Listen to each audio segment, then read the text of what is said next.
Welcome to the Purposeful Fitness with Coach Ola, where I dive in deeper into holistic health and fitness topics that would help you stay inspired, motivated, and dedicated to living a purposeful fit life while pursuing for the Akhirah.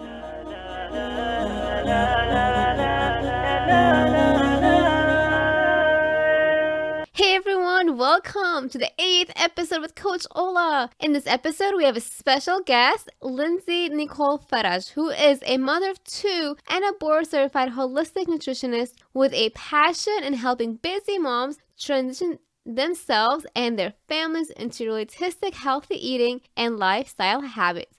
In this episode, Lindsey and I talked about our relationship with our food and nutrition. We talked about what food is really great for the body, especially for the gut. We talked about picky eaters and how to help busy moms fit in a healthy eating while maintaining all of their busy life. And of course, I would love to share this surprise news with you. And that is, Lindsey and I are coming together this Ramadan, inshallah, to bring you an amazing project and surprise for Ramadan 2019.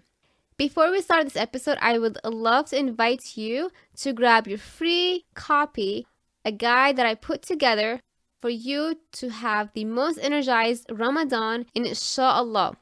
This guide is super simple to follow. It is super easy to read. It's a step-by-step guide on how to re-energize your mind, your soul, and your body for Ramadan, inshallah. Just go to show notes and click on the link. If for whatever reason the link does not work, please come over on Instagram or Facebook at Be Fit for Akhirah. Under the link bio, you'll find the link for it, inshallah. So, are you guys ready to dive in with Lindsey? Let's do this.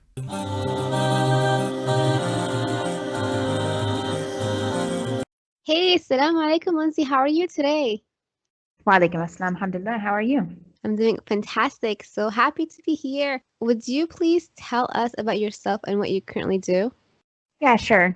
Well, so first and foremost, I'm an American Muslim convert. I'm 12 years now, and I'm actually currently raising my 2 children in Morocco for the last year and a half. But I'm also a board certified holistic nutritionist. And so in my nutrition practice, I currently work with busy moms, typically in the States, who are eager to transition their families into healthier but realistic and sustainable eating habits and lifestyle practices. But in addition to that, I'm also developing e-courses on nutrition and healthy eating for busy moms, as well as a couple of other miscellaneous projects like the Ramadan program that you and I are working on together.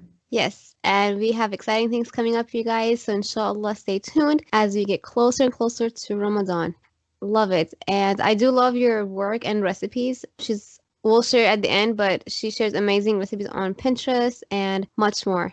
Would you please tell us why is it important for us to have a healthy relationship with our food and nutrition?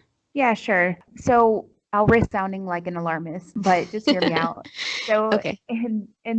I mean, nowadays there are literally few things more important than developing a healthy relationship with food and movement. Each year, almost 550,000 Americans died prematurely of preventable chronic disease, like heart disease and cancer. And these diseases were virtually non-existent for literally 99.5% of human existence, not undiagnosed, but actually non-existent. And now they're so prevalent that they're almost considered the norm, right? So Yeah. I'm not making the claim that every one of these deaths can be prevented by eating well and just exercising, but honestly, a healthy lifestyle does indeed have the potential to prevent, address, and honestly, in some cases, even cure chronic disease. So even if these diseases run in your family, because I hear that a lot, thanks to something called genetic plasticity, it's actually your environment that determines if these diseases express themselves or not. So, the most potent prevention isn't found in like a single superfood or a single yoga pose, but it relies honestly on a lifestyle that focuses on minimizing and handling the stress on the body, physical stress caused by like a sedentary, lifestyle, and also nutrient poor diets that are high in artificial ingredients and chemicals. but also mental and emotional stress. We live currently, very high stress lifestyles that leave us very little time for self-care and spirit and any type of spiritual and human connection. So, I mean, basically to answer your question, honestly, a healthy relationship with food, a relationship where you truly understand how food affects both your body and mind, and also how to use food to nourish both your physical and emotional health. That combined with healthy lifestyle practices, like, of course, regular exercises, that you enjoy, religious and spiritual practices, and also stress reducing, self enriching practices, something like meditation, visualization, and even honestly, regular connection with those you love. All of that honestly has a potential to radically change your health and your life. You know what? It's so true, especially like as you get the more stress that we get, the more our body naturally wants to eat unhealthier stuff. Because I mean, Absolutely. yes, and it's so true because the times when I'm super highly stressed and I do go out for like a fast food, for example, or I eat the high dense food, I do feel more like anxiety does come back a little bit, for example, on sometimes or affects my heartbeat. So all of it is so true. So if we cannot manage the stress as well, then we cannot manage the nutrition planning and then the physical part. Yeah. Well, what is the most common misconception or struggle do you encounter with helping busy moms with the nutrition and their relationship with food? So, the most common struggles definitely would include a lack of time and energy, especially from busy moms that are filling multiple roles in the family. They're working, they're taking care of the house, they're taking care of the kids. Sometimes they're taking care of their elderly parents. So, obviously, this oftentimes leaves little time for proper meal planning and preparing.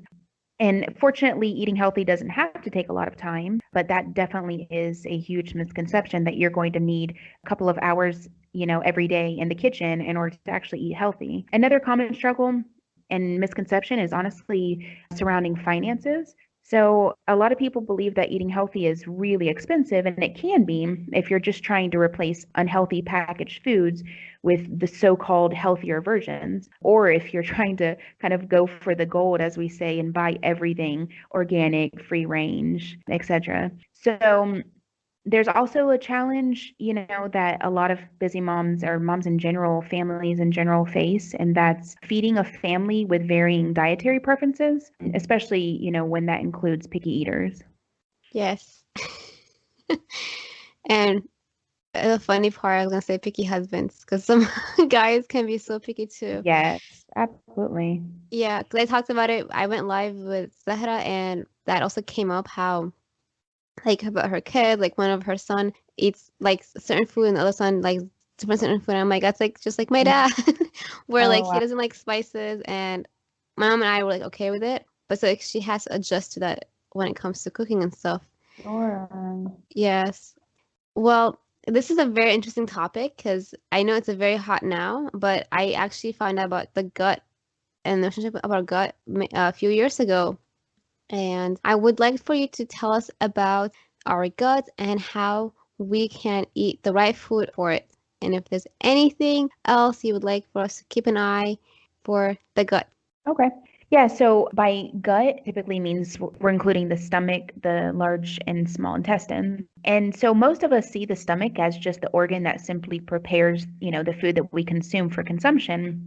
But honestly, the stomach is actually the body's second brain, interestingly.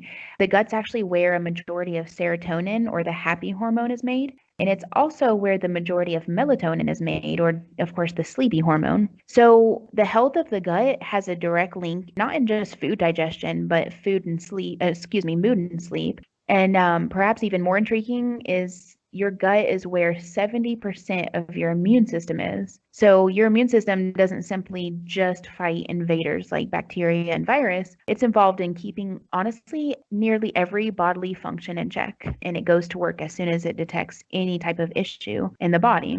So, if we look at how the diet of an average American affects the health of the gut, we're going to see first that 70% of the average American's daily diet consists of corn, wheat, sugar, and processed industrial seed oils. So this is like canola and sunflower.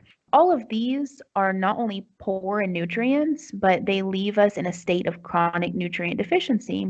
and they wreak havoc on the gut by causing, again, chronic inflammation and serious irritation to the delicate gut lining.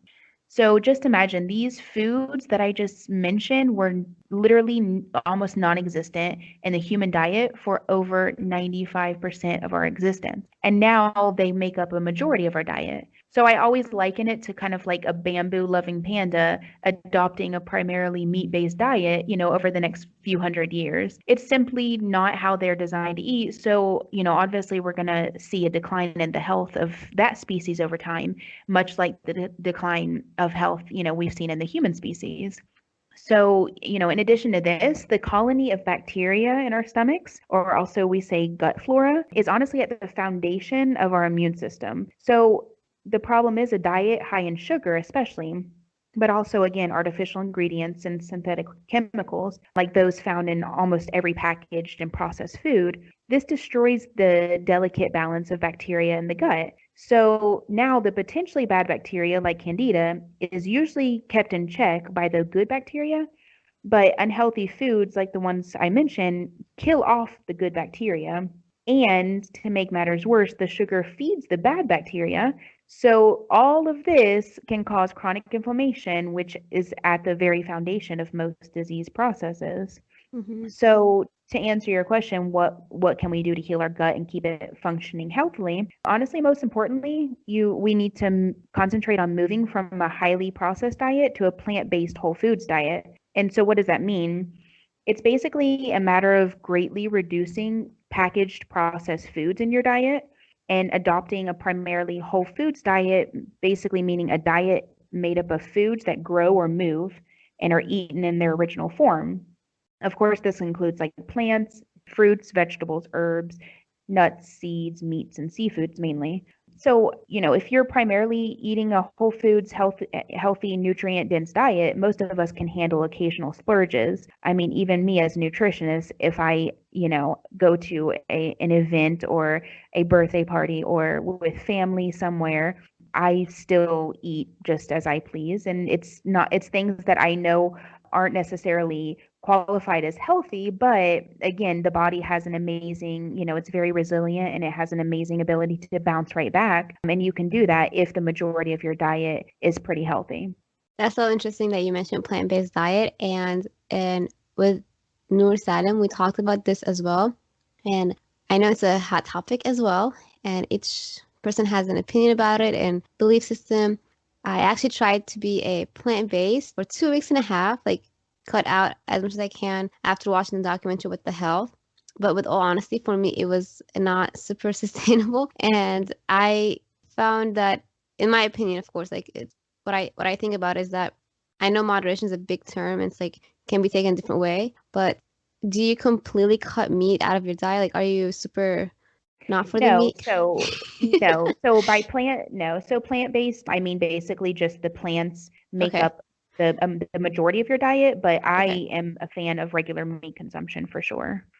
No, thank you for explaining that because I know the term plant-based, a lot of people, like including myself just now, as you can tell, automatically thought that you meant like cut out meat and because like I feel like a lot of people still don't understand it as much and they have a different opinion, or not opinion, different understanding about it.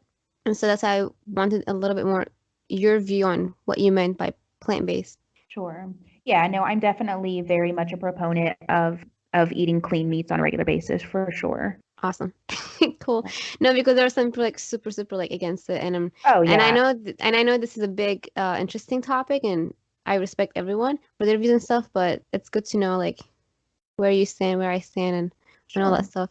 So actually, that reminded me. So when I found out about the whole gut health years ago, I was in shock and surprised when I learned that oatmeal, for example, it actually helps the bad bacteria to grow in our gut and the microsystem. So, what are your thoughts? Like, what certain food, for example, is really not good for the healthy bacteria? Honestly, again, we're looking at a lot of unfortunately, what is made up of the average American's diet.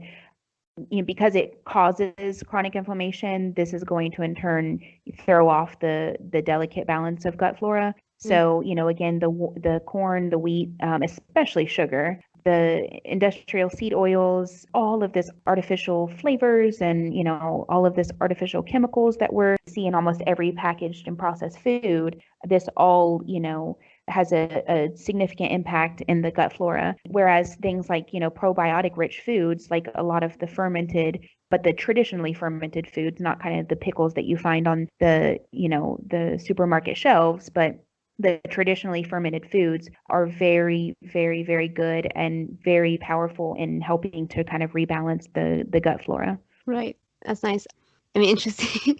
It's true though. But what about like oatmeal? Is oatmeal really bad for you? Because I actually stopped eating it years ago. But what are your thoughts about oatmeal, for example? I've never heard of oatmeal in particular having a significant, I mean, again, it's a grain. So Mm-hmm. for some people, grains in general just cause a low level chronic inflammation. And this, of course, can, throw off the bacteria. But I've never actually heard of oatmeal being in particular an issue when it comes to gut flora. In fact, you can actually properly ferment oats, and that actually will basically increase the good bacteria in the fermented oatmeal, and therefore you're essentially consuming a probiotic rich food.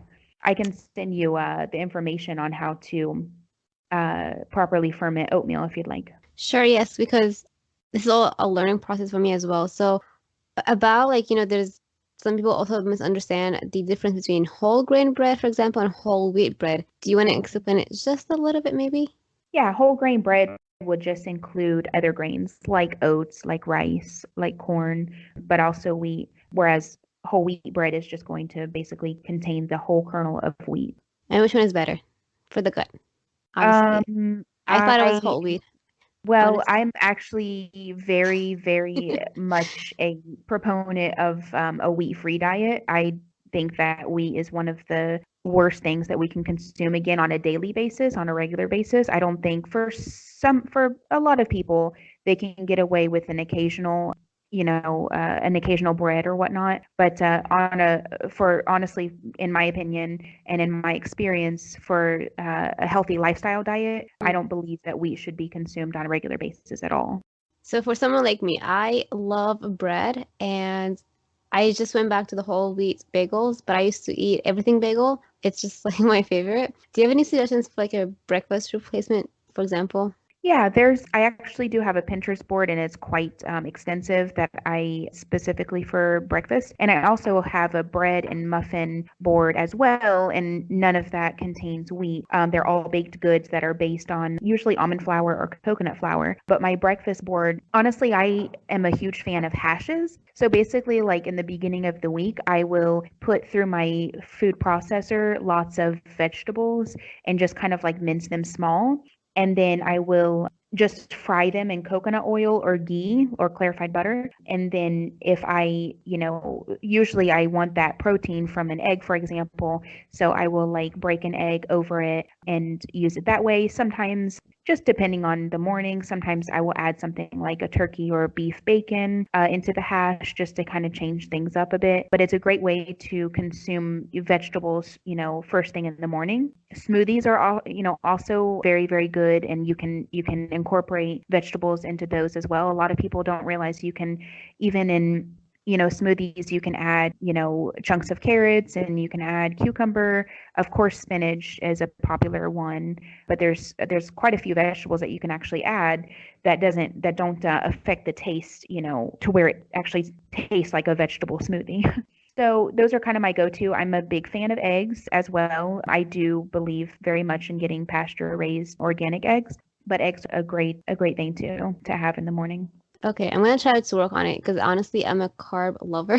So it's really hard, but it's good to know, and inshallah, I will do my best. That reminds me, when I went live with Healthy Wealthy on Instagram, we had a viewer that mentioned irritable bowel syndrome, IBS, and she was asking us to help her like cut down or like find meals that would help her with that syndrome. Mhm, And when it came to gluten free and all that stuff, like how to replace crackers and mhm. how to get her carbs, and we said, like we're not nutritionists, and I would refer you to a nutritionist. So, do you have anything you can tell us about it here?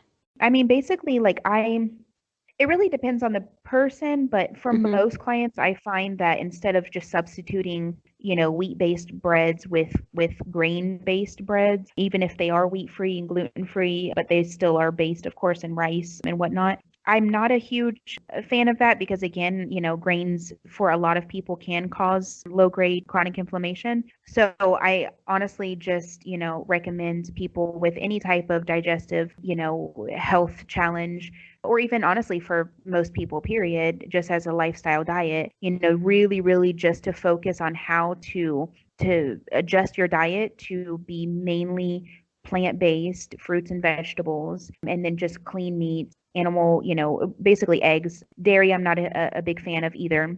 But it's just all about, the most important thing is just finding the things that you enjoy eating, because, eating should be enjoyable. I mean, it should nourish your body, but it also, should be something that you look forward to. So I would just, it's basically just kind of just trying out different things and just kind of finding your own, personal preferences that also, that are enjoyable, but also are nourishing And what about like your body. beans, for example? Because I feel like beans would be kind of Again, beans, like oh, fava beans and this is one of the foods that is kind of like in the gray area for a lot of uh, people. mm-hmm. Um, for me in my practice, I basically with clients eliminate, well, I should say the clients who have health issues, we will do kind of an elimination diet for several weeks and then slowly reintroduce foods. And some do, they tolerate certain grains perfectly fine, others don't. And also with beans and legumes, that's kind of one of the things that you don't really know if it causes issues with your body until you completely eliminate them and then go to reintroduce them. And then you can kind of gauge whether they are suitable for your own personal digestive, system or not. That's good because it's true though, like there are food allergies out there, and sometimes because I sometimes get like allergic reactions in my body, and Mm. like I know I need to see a dietitian, a nutritionist, dietitian, but I haven't had a chance and the financial means for it. But it's true, like for example, when I did cut down the like coffee for this one Ramadan with sugar, I felt a difference in my body, and I know it's super important to do elimination to see like what is affecting your body, and I like that approach as well. It's not easy, but it's sometimes needed to find out what's happening in the body. Absolutely. Exactly. Yeah. Well, I guess like before our last question is like, how do you deal then, or how do you help the picky eaters or the parents with the kids that are picky eaters eat the right food, and in general, like how do you help them? If any you can share. Yeah, sure. So, I mean, my first suggestion in regards to picky eaters is to first rule out the possibility of a tongue or lip tie, which can play a huge part in texture aversion, and that can kind of that can look like a very picky eater when in reality they're just not able to chew their food properly, so they basically struggle with the textures of food versus the taste of the foods. And this can be done just by finding pediatricians are actually not they're not well trained in Yes. identifying tongue or lip ties. So maybe somebody in your personal community, like a lactation consultant or even like pediatric dentist, they would be more apt to identify a tongue or lip tie. So, but in the absence of this, honestly, my philosophy is to just return to the basics with food, and to consistently offer more choices.